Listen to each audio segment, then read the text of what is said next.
Bien, bonjour à tous. Eh bien, ça y est, c'est l'été, un moment où on a souvent un peu plus de temps pour pratiquer la pêche, découvrir aussi de nouvelles régions en France, de nouveaux parcours. Mais c'est aussi le moment pour moi de vous présenter le tout dernier numéro d'Info Pêche, le numéro de juillet-août que voici et que nous allons prendre le temps de consulter ensemble. Alors, on commence évidemment avec la couverture et un magnifique F1, ce qu'on appelle un F1, c'est-à-dire un croisement entre une carpe et un carassin. Et dès le titre, vous voyez qu'on annonce la couleur, l'été sera chaud, on a déjà eu quelques épisodes de canicule, mais on n'a encore qu'au début de l'été. Il semblerait que la météo nous annonce un été particulièrement chaud et sec, donc évidemment ça aura beaucoup d'influence sur le comportement des poissons et sur nos manières de les pêcher. Alors, on commence comme toujours par le sommaire et l'édito, puis vos questions et nos réponses d'experts sur les différentes techniques de pêche, le matériel, les appâts, les amorces. J'annonce également les prochains rendez-vous avec Nico en live le vendredi de 18 à 19h. Donc on aura des rendez-vous tout au long du mois de juillet et au début du mois d'août pour parler de certains sujets de ce numéro.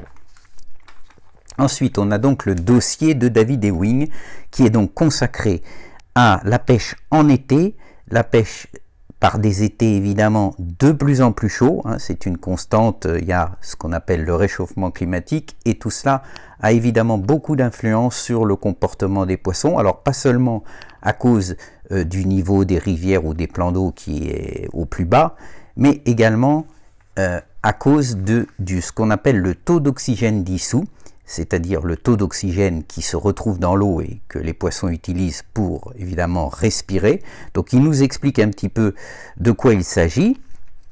Et puis bien entendu, il nous explique quelles sont les techniques les mieux adaptées pour continuer à prendre du poisson dans des eaux qui sont très chaudes, avec des taux donc d'oxygène dissous qui ont tendance à baisser.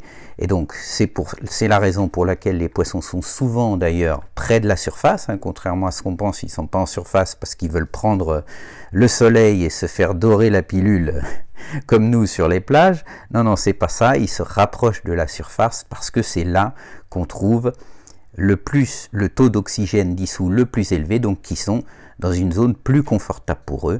Donc c'est là qu'il faut aller les pêcher. Alors David revient sur plusieurs techniques connues ou moins connues, dont une ici qui nous est donnée par un grand champion anglais qui s'appelle Jim Baxter. Et vous verrez que c'est assez original comme technique. Alors c'est pas spécialement adapté à la pêche des carpes, c'est plutôt une technique pour les petits poissons blancs, les gardons, les plaquettes, mais c'est très original et vraiment très intéressant. Alors il revient sur les techniques de pêche au cou, mais également évidemment sur les techniques au feeder pour prendre les poissons donc dans la couche d'eau supérieure où ils se trouvent quand les eaux sont très chaudes. Ensuite on a les coins de pêche, donc évidemment en été comme je l'ai dit on découvre souvent de nouvelles régions, de nouveaux départements, donc de nouveaux parcours. Donc ça là c'est l'occasion pour vous de vérifier si vous passez des vacances dans telle ou telle région, s'il y a des parcours qui peuvent être intéressants pour vous. Et puis on attaque la partie technique et tactique du magazine. On commence par un sujet avec Damien Lemdani, c'est la 3e fois qu'on va faire un sujet avec lui, et pour la 3e fois, il va associer 2 techniques différentes pour exploiter au mieux un poste. Donc cette fois-ci, vous le voyez, il va pêcher donc au pellet waggler et aux méthodes feeder sur le même coup. Il va donc commencer au pellet waggler, pour prendre des poissons donc près de la surface. Il va volontairement agréner pas mal pour qu'une partie quand même des pellets finisse par tomber sur le fond, et donc ensuite il pourra alterner selon que les poissons se tiennent plus ou moins près du fond entre le méthode feeder et le pellet waggler. Et encore une fois, ça lui a réussi. Ensuite, on a la rubrique carré d'as avec 4 grands champions étrangers qui nous donnent leurs amorces préférées. Alors ces 4 champions qu'on n'avait pas encore vu dans les colonnes d'Info Pêche. On a Matt Godfrey, le grand champion anglais, qui est désormais membre de l'équipe senior d'Angleterre, mais qui a longtemps participé à tous les championnats du monde catégorie jeune. D'ailleurs, c'est le seul à avoir remporté 3 titres individuels dans les catégories jeunes. On a ensuite 2 pêcheurs plus anciens. On a Ferruccio Gaba pour l'Italie et Attila RDI pour la Hongrie. Et puis, on a Geoffroy Duquesne pour la Belgique. Donc il nous explique quelles sont leurs amorces préférées. Vous verrez qu'il y a pas mal de choses intéressantes parce que évidemment les amorces, il y a des traditions selon les pays qui sont assez différentes de ce qu'on peut voir en France. En particulier, je vous conseille de lire attentivement ce que nous explique Attila Erdei, le grand champion hongrois. Ensuite, on a un joker, comme toujours, avec un champion français, en l'occurrence Maxime Duchesne, membre de l'équipe de France, championne du monde en 2019. Il est jeune, mais c'est déjà l'un des piliers de l'équipe de France qui nous donne ses conseils à lui pour les recettes d'amorce.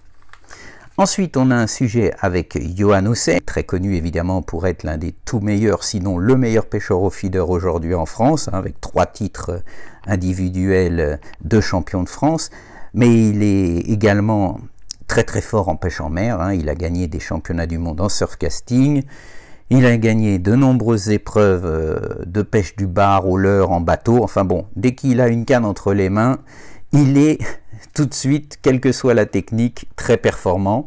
Donc là, on est allé au lac au Duc à Plohermel, juste à côté de chez lui en Bretagne, pour prendre des brèmes, et il nous explique un peu ses stratégies. Vous verrez qu'il a des techniques finalement très simples, mais qu'il va vraiment au fond des choses, dans les détails.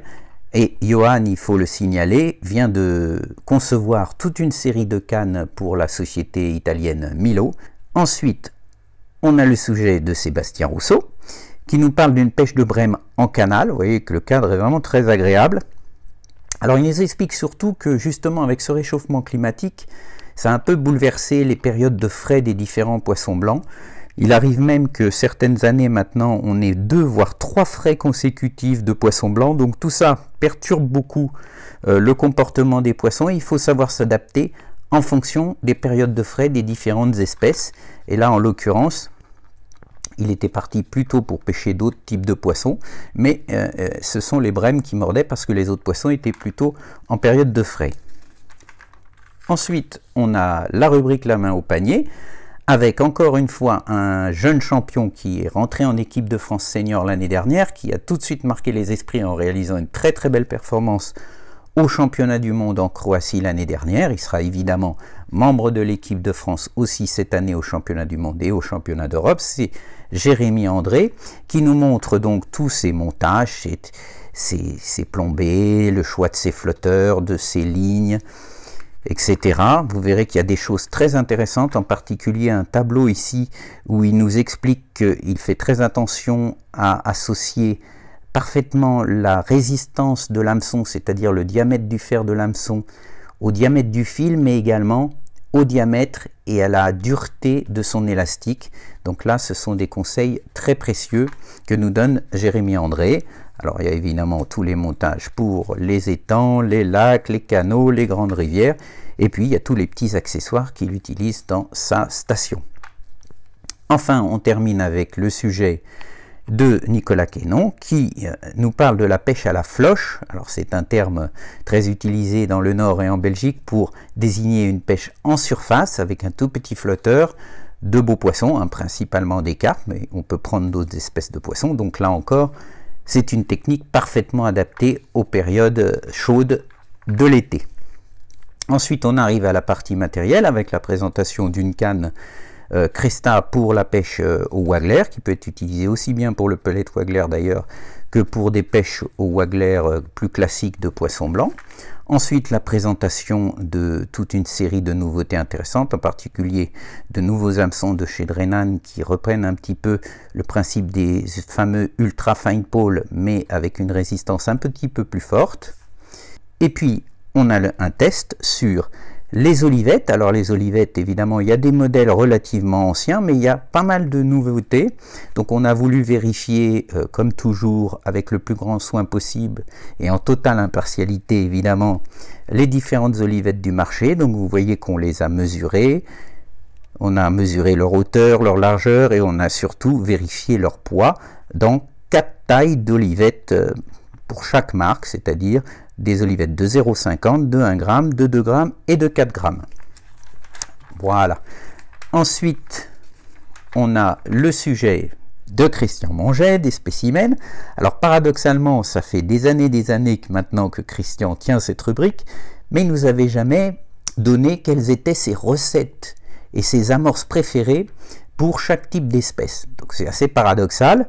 Voilà qui est fait. Maintenant, il nous donne donc pour chaque espèce de poisson ses 2 ou 3 amorces préférées et également un additif, et il nous explique dans quelles conditions les utiliser et quand elles sont les plus efficaces.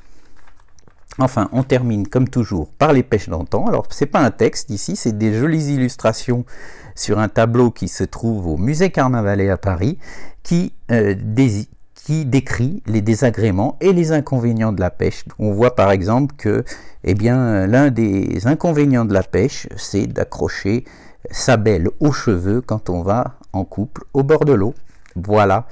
Merci à tous, j'espère que ce numéro vous plaira et je souhaite à tous ceux qui en auront l'occasion de passer de très belles vacances et je vous dis à très bientôt pour des lives, que ce soit sur des championnats ou lors de mes rendez-vous pour discuter des sujets du magazine. Merci à tous, à très bientôt.